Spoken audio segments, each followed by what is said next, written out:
Hi అండి, నమస్తే. July 17 తొలి ఏకాదశి రాబోతుంది. ఇది పరమ పవిత్రమైన రోజు. అయితే ఈ ఏకాదశి రోజున ఎవరైతే మర్చిపోకుండా ఇలా మందార ఆకుతో పరిహారం చేస్తారో వారికి అదృష్టం కలిసి వస్తుంది, అష్టైశ్వర్యాలు ప్రాప్తిస్తాయి.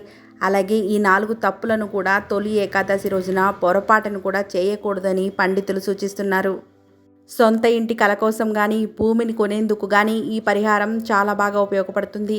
వీడియోలో చూసి తెలుసుకుందాము. అంతకంటే ముందుగా ఈ వీడియోకి ఒక లైక్ చేసి మా ఛానల్ని సబ్స్క్రైబ్ చేసుకొని మాకు సపోర్ట్ చేయండి. ఎందుకంటే మీ సపోర్ట్ మాకు చాలా అవసరం.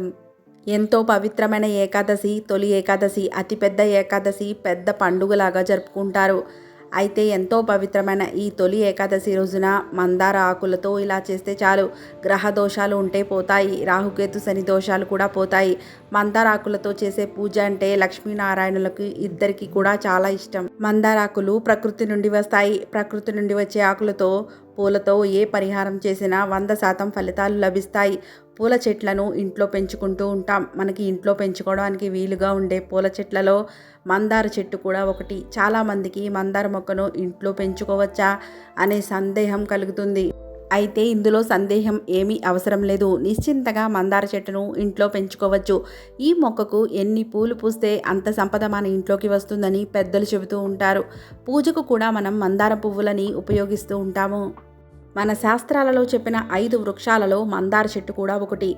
ఆ 5 దేవతా వృక్షాలు ఏమిటి అంటే, మొదటిది పారిజాతం, రెండవది కల్పవృక్షం, మూడవది హరిశ్చంద్ర, నాలుగవది సంతాన వృక్షం, చివరిగా 5వది మందారం. ఈ 5 వృక్షాలను దేవతా వృక్షాలు అని పిలుస్తారు.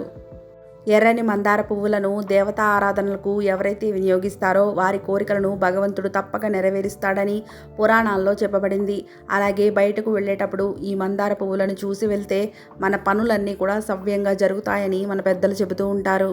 మందార పువ్వులను చూడటం వల్ల మనసంతా కూడా ఎంతో ఆహ్లాదంగా మారుతుంది. మానసిక పరమైన దోషాలను కూడా మందార చెట్టు తొలగించేస్తుంది. అయితే ఈ మొక్కను ఇంట్లో సింహద్వారానికి కుడివైపు ఉండేలాగా పెంచుకుంటే చాలా మంచిదని పండితులు చెబుతున్నారు.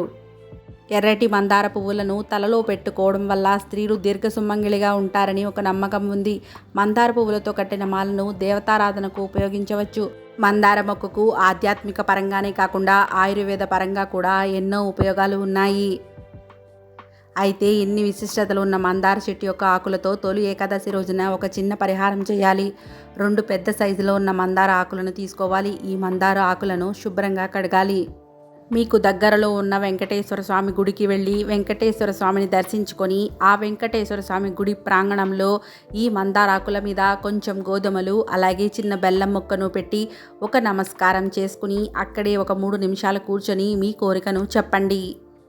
ఇలా చేయటం వల్ల మీ సొంత ఇంటి కల నెరవేరుతుంది. అలాగే ఏదైనా భూమి కొనాలన్నా లేదంటే బంగారం కొనాలన్నా కూడా ఈ పరిహారం చాలా బాగా పనిచేస్తుంది అని పండితులు చెబుతున్నారు. తొలి ఏకాదశి రోజున ఈ పరిహారం చేయటం అనేది మనకు చాలా మంచి ఫలితాన్ని ఇస్తుంది. అలాగే ఈ తొలి ఏకాదశి రోజున ఈ 4 తప్పులను కూడా అస్సలు చేయవద్దు. మొదటిది, పొరపాటును కూడా ఈరోజు అన్నం తినకూడదు. ఒకవేళ ఆరోగ్యం సరిలేని వారు, ఉపవాసం చేయలేని వారు పండ్లు తీసుకోవచ్చు. ఆహారంలో ఉల్లి, వెల్లుల్లి, కందిపప్పు, చిక్కుడుకాయలను ఉపయోగించకూడదు. ఇక రెండవది, తొలి ఏకాదశి రోజున ఎట్టి పరిస్థితుల్లోనూ మద్యం కానీ, మాంసాహారం కానీ భుజించరాదు. ఇలా చేయటం వల్ల మనకు చాలా నష్టం కలుగుతుంది. కాబట్టి మాంసాహారం జోలికి, మద్యం జోలికి పోకుండా ఉంటే మంచిది. మూడవది, ఎంతో పవిత్రమైన ఈ ఏకాదశి రోజున జుట్టును కానీ, గోళ్లను కానీ కత్తిరించకూడదు. ఇలా చేయటం వల్ల అష్టదరిద్రాలు చుట్టుకుంటాయని పండితులు సూచిస్తున్నారు. నాలుగవది, బ్రహ్మచర్యం పాటించాలి. ఉపవాసం ఉండేవారు నేల మీద పడుకోవాలి. చిన్నపిల్లలు కానీ, వృద్ధులు కానీ ఉపవాసం చేయకూడదు అని మనకు పురాణాల్లో చెప్పి ఉన్నారు. ముఖ్యంగా ఈ తొలి ఏకాదశి రోజున లక్ష్మీనారాయణలను ఎర్రని పూలతో పూజించినట్లయితే ఐశ్వర్య ప్రాప్తి కలుగుతుంది. తెల్లని పువ్వులతో లక్ష్మీనారాయణలను పూజించినట్లయితే ఆరోగ్య ప్రాప్తి కలుగుతుంది. ముఖ్యంగా తులసి దళాలతో లక్ష్మీనారాయణలకు పూజ చేసి తీరాలి. విష్ణు సహస్రనామం, గోవిందనామాలు, వెంకటేశ్వర స్వామి స్తోత్రం, లక్ష్మి అష్టోత్తర శతనామావళి, శ్రీమన్నారాయణ అష్టోత్తర శతనామావళిలో వీటిలో ఏదో ఒకటి తప్పకుండా చదువుకోండి. ముఖ్యంగా ఈ తొలి ఏకాదశి రోజున దుర్భాషలాడకూడదు, అంటే తప్పుడు మాటలను మాట్లాడకూడదు అని గుర్తుంచుకోండి. టీవీకి దూరంగా ఉండండి. టీవీలో పనికిరానటువంటి వార్తలు అంటే హత్యలు, మానభంగాలు ఇవే ఎక్కువగా చూపిస్తూ ఉంటారు కదండీ! అవన్నీ చూసినట్లయితే మనసు వికలమవుతుంది. చక్కటి ప్రవచనాలు కానీ, అన్నమాచార్య కీర్తనలు కానీ మనం వింటే మనసుకు ప్రశాంతంగా ఉంటుంది.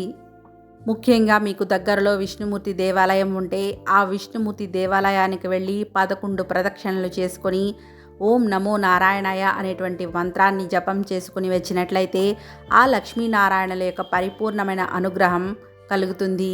సాయంత్రం మళ్ళీ లక్ష్మీనారాయణలకు యథావిధిగా పూజ చేసి కాస్త పాలు పళ్ళు నివేదన చేసి రాత్రికి జాగరణ చేయవచ్చు. జాగరణ చేయలేనటువంటి వారు పడుకొనవచ్చును. అది కూడా ఉపవాసం ఉండేవారు అయితే నేల మీద కానీ లేదంటే చాప మీద మాత్రమే పడుకోవాలి అని గుర్తుంచుకోండి.